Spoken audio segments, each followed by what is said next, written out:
welcome to the third review of the evening. Up this time is the pizza delivery boy who saved the world. Look, in the sky, it's a bird. It's a plane. No, it's the delivery guy with a double pepperoni and sausage. We're saved. That just opens up a whole host of questions. But it's not easy delivering pizzas for a living. My boss is a jerk. My coworkers all think I'm super old because I'm in my 20s. And the customers, well, let's just say they can be rather zesty. Like the person who doesn't know their own address. Or the guy on 12th Avenue who answers the door wearing nothing but a smile. I don't care how many abs you have. Dude, that is not okay.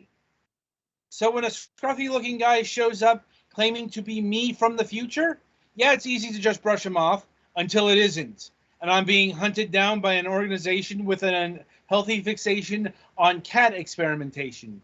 But we'll get to that. For now, rest assured, your pizza is on its way. And coming with a side order of righteousness. Doug Rivers. It's the pizza delivery boy who saved the world. A brand new visual novel by a former delivery boy who is probably never going to work in the pizza industry again. If his boss finds out he made this game. That is a descriptor, if nothing else. Uh-huh. Like, it's pretty true. It's pretty true to the feel of this game. As you can see, if you are reviewing a video version of this broadcast, it is a visual novel. It is a visual novel with visuals composed entirely of photographs, both of people who mostly worked on the game and also some or people that the main guy who made the game knows, and also some stock photographs for backgrounds and stuff. Yeah, this definitely is the spiritual successor to Plumbers Don't Wear Ties. So yeah, it's you're the guy, you're Doug. Actually, you get to name him in the game, but Doug Rivers is the default name. You have a terrible boss. You have terrible coworkers, including a couple with decidedly millennial/Gen Z names. You know, wrong vowels, too many consonants. Oh boy. Yeah, you are almost getting fired when future you shows up. And basically asked to crash on your couch because he accidentally traveled back in time and doesn't know how to get back. And you say, no, that's weird. But then he shows up again the next day and helps you out, and you do that. And then casually drops the fact that the internet's going to be destroyed in like 10 months or something. So you decide to try to, do something about that. Huh. So that's what happens when you let Elon Musk buy everything. I was going to say it was a little bit on the nose, even though, for all we know, Elon Musk is not preoccupied with cat experiments. I mean, you never know.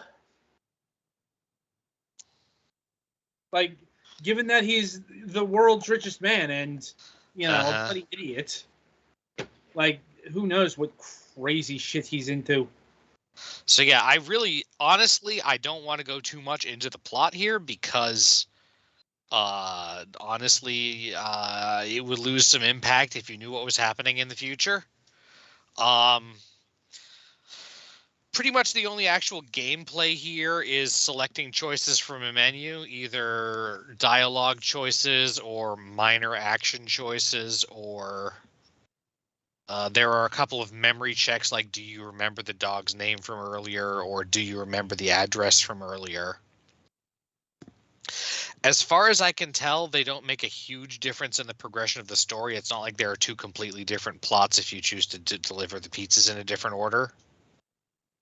Right. But yeah, overall, I enjoyed it, but it definitely has a sort of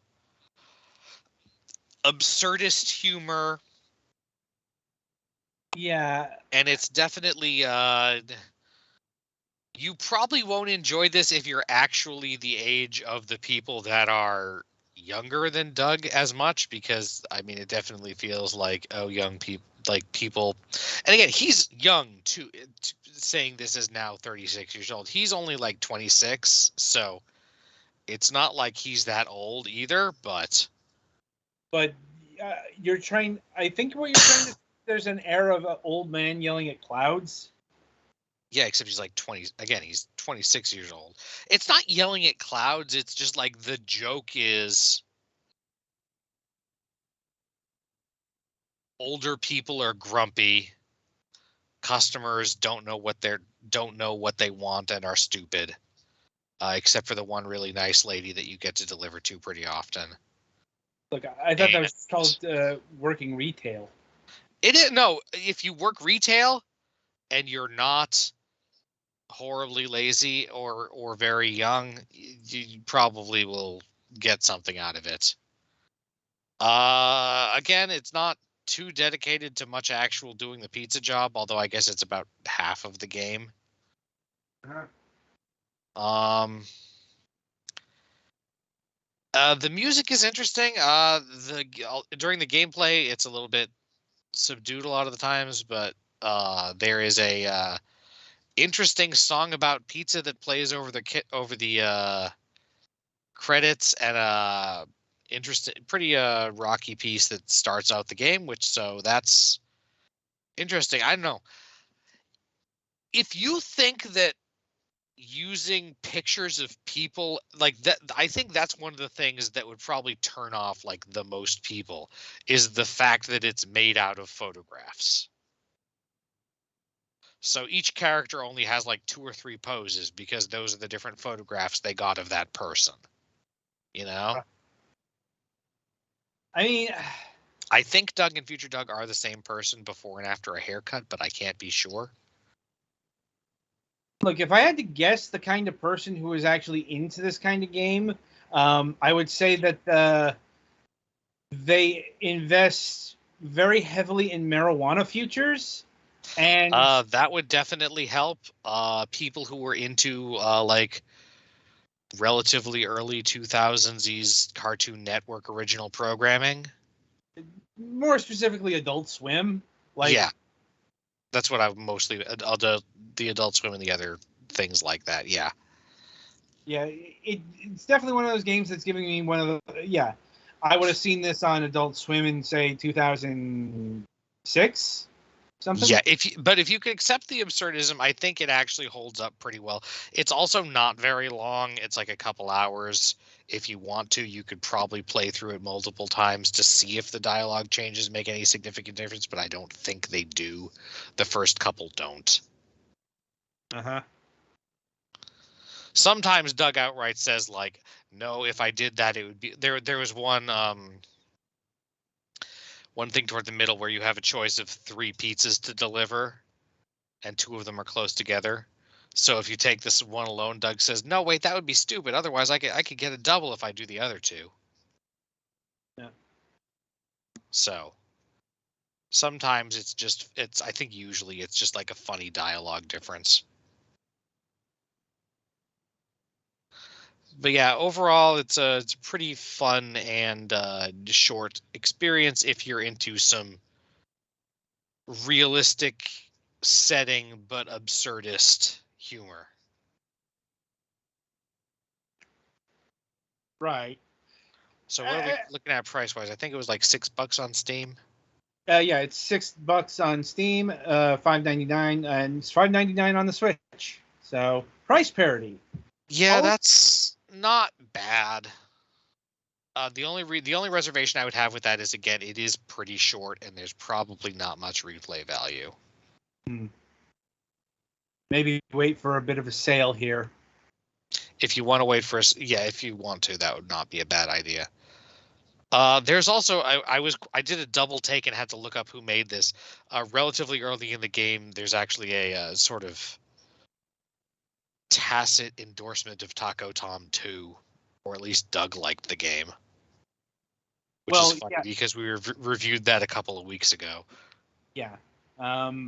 They were provided by the same publisher, Penguin Pop. But again, it's not the same studio, so. Yeah. That is another thing with a lot of these console ports, like the Endless Ocean Media hidden object and hidden object adjacent games. Those actually came from a few different studios, just gathered by Ocean Media to port on the Switch. Or when we were covering a lot of Rodolikia games, Rodolikia. Cubite also does this as well. So yeah, I could go on. Like sometimes the publisher that provides us with the game isn't like the developer; they're just the porter. You know, and that's a bit of a peek behind the curtain. Like, anyway, so I think that about does it for the pizza boy who saved the world. I think so. Yeah. Also, Doug objects to being called a pizza boy because, again, he's 26. Yes. He can file a formal complaint with HR. Anyway, so that'll about do it for this game. Be sure to tune in after the break as we'll be reviewing ODT, Escape or Die Trying.